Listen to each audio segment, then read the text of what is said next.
Evet, size gerçekçi videolar göstereceğim. Karşınızda patlayıcı bomba. Evet.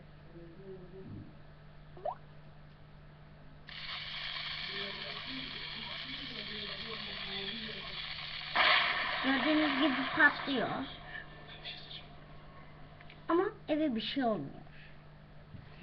İşte bunun sonucunda gerçek değil demek. Şimdi size başka bir tane daha göstereceğim. Bu sefer oynuyor.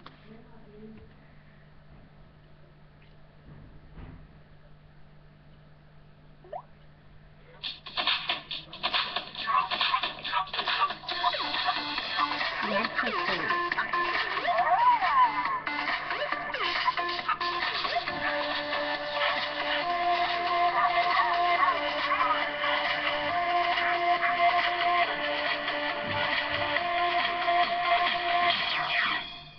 Ya bu da gerçek değil sonuçta. Şimdi size iskelet göstereceğim. Bir tane daha göstereceğim.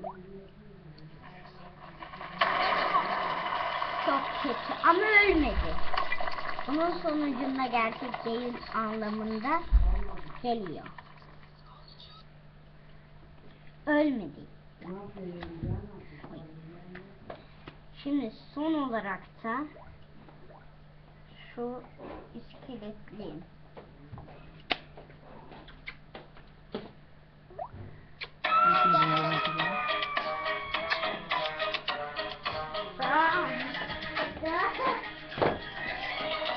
Hemen tamam seçeceğim.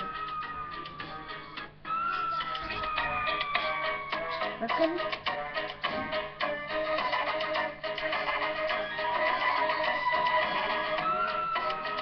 En sonunda kafasını koparıyor. Değil mi? Aa!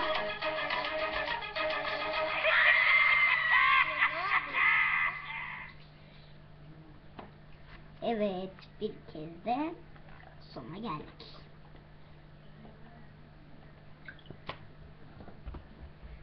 Çok gerçekçi videolar isterseniz bu videoyu her zaman izleyebilirsiniz.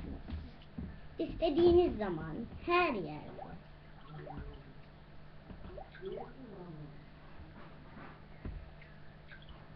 Sadece buna kayıt yaptırın.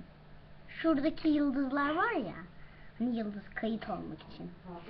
Ve bye. Görüşürüz.